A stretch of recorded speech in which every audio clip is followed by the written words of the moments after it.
Real estate is one of the simplest ways to build long-term wealth and one of the easiest ways to get wrecked if you don't know what you're doing. So this show, it exists for one main reason, clarity. Me and Keith, we're talking deals, markets, financing, flips, all of it, but always through the lens of what's working, what isn't working, and why. I'm your host, Dayton Lindsey, and I promise you that this podcast is going to help you save time, money, and you from painful lessons. So, let's get into this.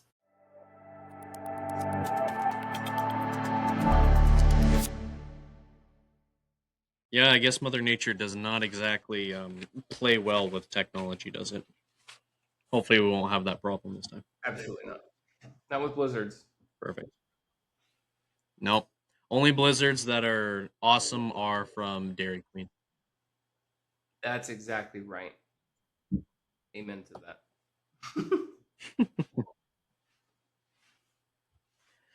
Well, we'll talk about our blizzard orders later. Right now, we have to talk about some questions. Ready? Let's get it. Yeah, man, I'm ready. Excellent.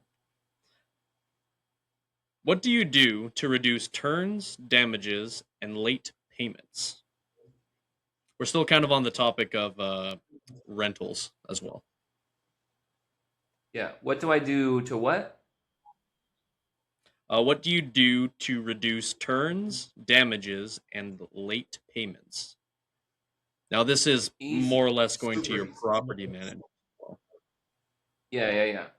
So for late payments and damages, it really comes down to bringing on the right tenant and actually picking up the phone and calling their old property manager or their old landlord and saying, did they leave your house in a state of disrepair and did they pay on time every time? If the answer to either of those is not what you're hoping to hear, then I see no reason to rent that house to them. It's super, super simple. And if the phone number that they gave you is fake, also, I don't see no reason to lease to that person.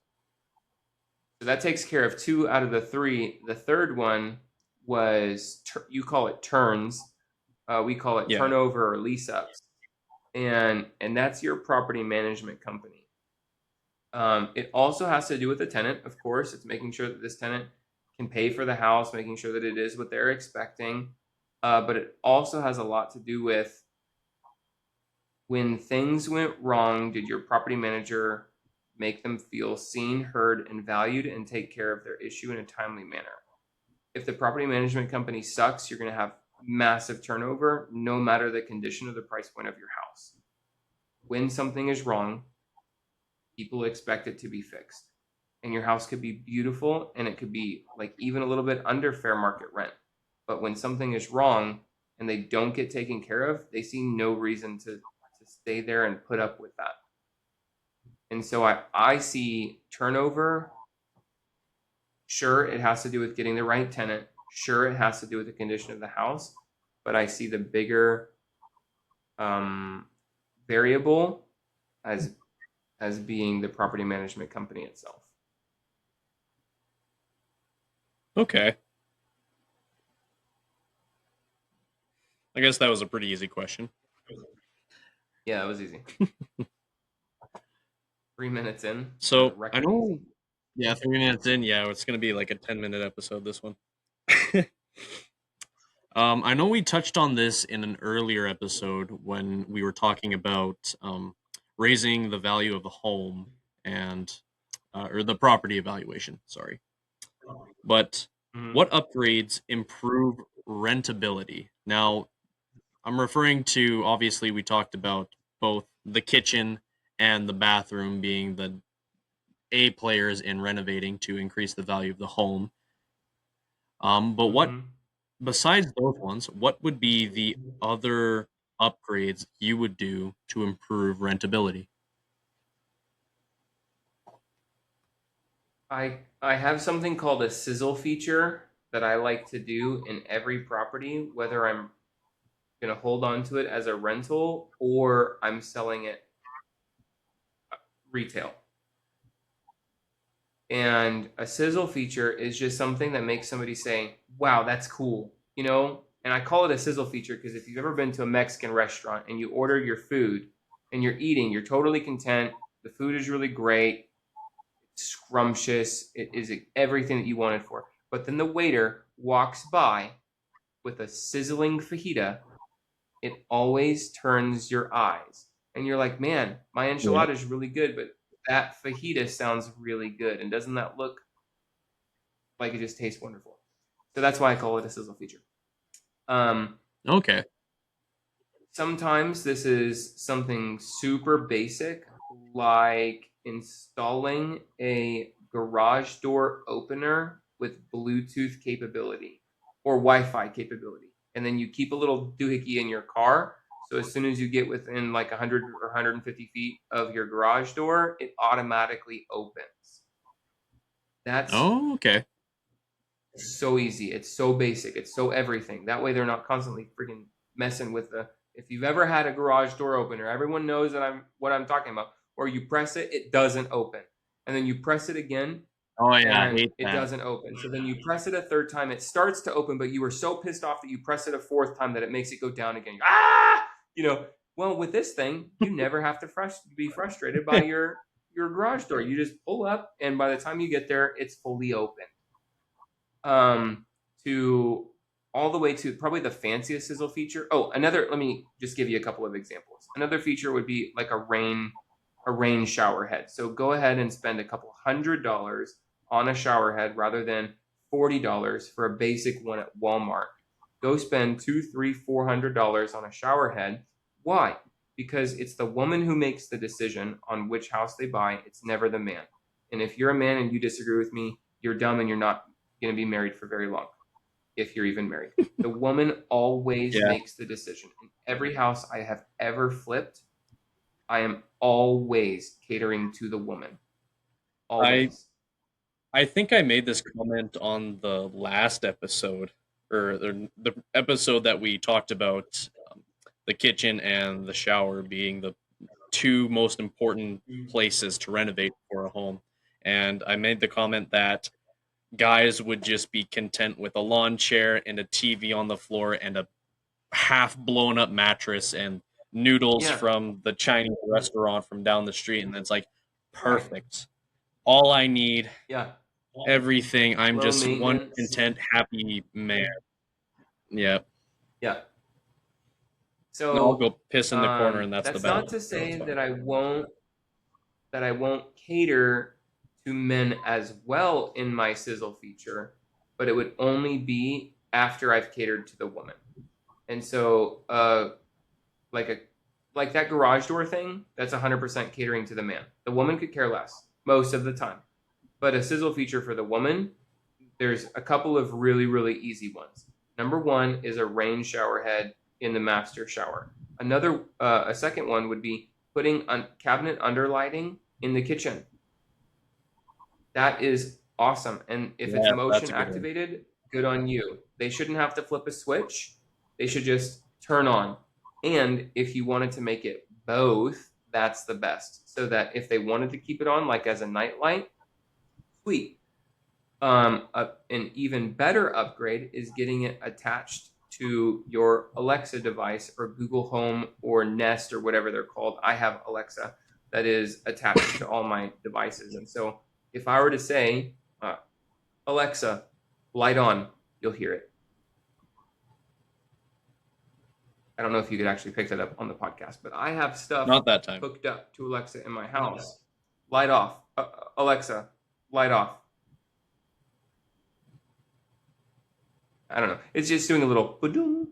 But if you can get it hooked up to something that's Wi-Fi so that they can say something and then the night lights turn on, or you can say dim the lights, that's wonderful. But it should be motion activated so that when their hands are dirty or whatever and they turn around and they put their hands out, then the light turns on. Every woman's going to love that. Mm-hmm. Another one that's kind of crazy and only in good areas is having a kitchen vac. So it's something that you install in your cabinet, and like in an island, they're predominantly put into islands of flips, and you just like sweep everything up really quick, and then you turn on this vacuum and you shove it into the vacuum. You're done. It is the dustpan. You don't have to bend over and scoop everything up. You don't have to. I don't know about you, but I always lose my dustpan. That's a cool little sizzle feature. A couple $100. What's something for the dudes? Guys like dumb things like safes and closets, like hidden safes in closets. So if you're able to create a little cutout, I don't know why, but I've never actually done this, but we've considered doing it in several houses where it's like, dude, it would be really cool. Why don't we just do this? We're already like putting up the drywall. Let's just cut a little thing out, put a little safe in there, and then they can hide it with like a picture frame, or we'll hide it with a picture frame and then tell the listing agent, hey, make sure you always show them the safe that's conveniently located in the master closet. Like I said, we've never done it, but it'd be neat. And my idea came from friends who have actually done this in their houses. That's catering to men. Like I said, I prefer to cater to women. So Yeah, for the guys are less. Now. Go ahead. Yeah, okay. Like the guys are like less. It's almost like less practical and more like cool features. Like you were just mentioning the safe, when it's like, yeah, that's maybe kind of practical in case someone breaks into your home. But if for the guys, it's definitely more along the lines of just, oh, that's such a novelty item, I guess, is more what I'd it's a novelty like item. to call it. That's right. Yeah. So when it comes to like functionality, though, there's a couple of things that you should do that are not sizzle features, and the biggest thing is going to be quality photos. So I know that we're talking kind of along like renovations and maintenance that you can do on the house. But if you want to get this house leased up for as much as possible, as fast as possible, quality photos are number one. And if your house doesn't have any curb appeal, you have to fix that, because you can't fix stupid. So if your house looks like ass, you can take as good of HDR photos that you want, but you can't fix it if it looks dumb. You have to fix it in real life, then take a good quality photo. On the inside of the house, you can totally doctor it up, because there's lots of staging, like virtual staging, big thing. Virtual staging's been around forever. Now we have AI virtual staging. It's fabulous. It's absolutely amazing. So you can doctor up the inside of a house and make it look really good with this staging. But again, it has to start with a good quality picture. If you have a dark image, bad lighting, it's the wrong, I don't know the best way to say this, but it's the wrong millimeters sort of lens. Like if you have a fisheye lens, that looks dumb. Like you have to take good quality photos. And the stuff that you do on your phone these days, this is a 200 megapixel camera. Like, who even needs this? I can stream 8K 120 frames per second with the back camera of my Samsung 25 Ultra. Why do we even need this? Well, I'll tell you why. It takes really great photos of a house. I've never used it for that, but it would.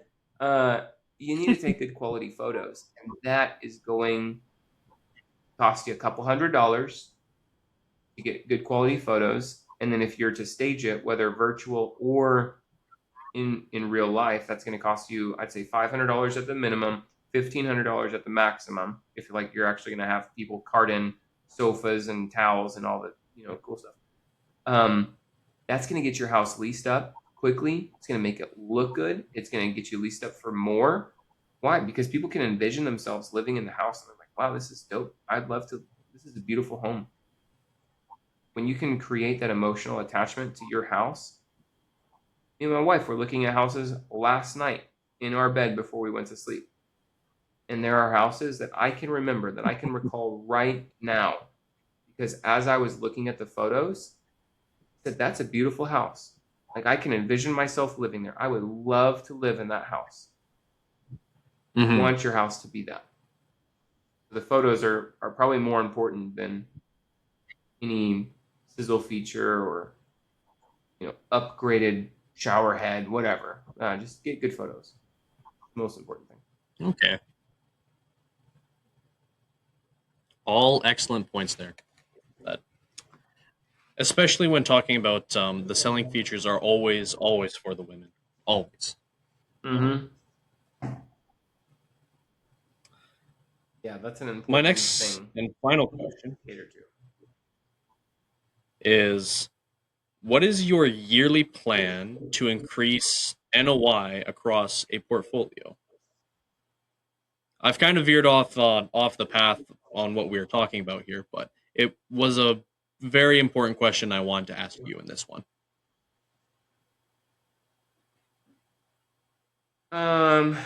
So the only way that you can increase NOI is to increase your gross rent after vacancy or lower your expenses, right? Because it is a function. NOI is how much am I bringing in? How much am I expensing out? That is net operating income. So knowing that there's only two variables, one of them is a positive and one of them is a negative, and you're trying to make NOI go up, you need to increase the positive and you need to lower the negative, meaning raise the rents and lower your expenses. That's the only way to lower NOI. A lot of people, they have these prerequisites for a home when they purchase it of I have to be getting X amount of cap rate. Man, I was like, it's CapEx. No, it's not CapEx. It's OpEx. No, it's not OpEx. It's cap rate. People will have a cap rate that they have to hit or a specific net operating income. But then they don't raise the rents. So it's a deal now, but it's not going to be in 3 years because you're being dumb and your expenses are going to go up, but you're not going to be charging more.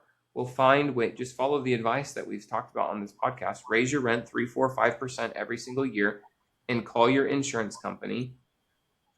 Call other insurance companies as well as your insurance company to see if you can save on costs. You're not going to be able to do much else, honestly. Your taxes, they are what they are.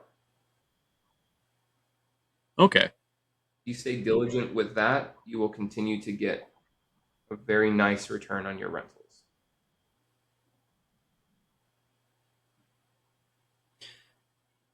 So, on the topic of increasing rent prices and decreasing your expenses, surely there's going to be a quality issue with decreasing your expenses, isn't there?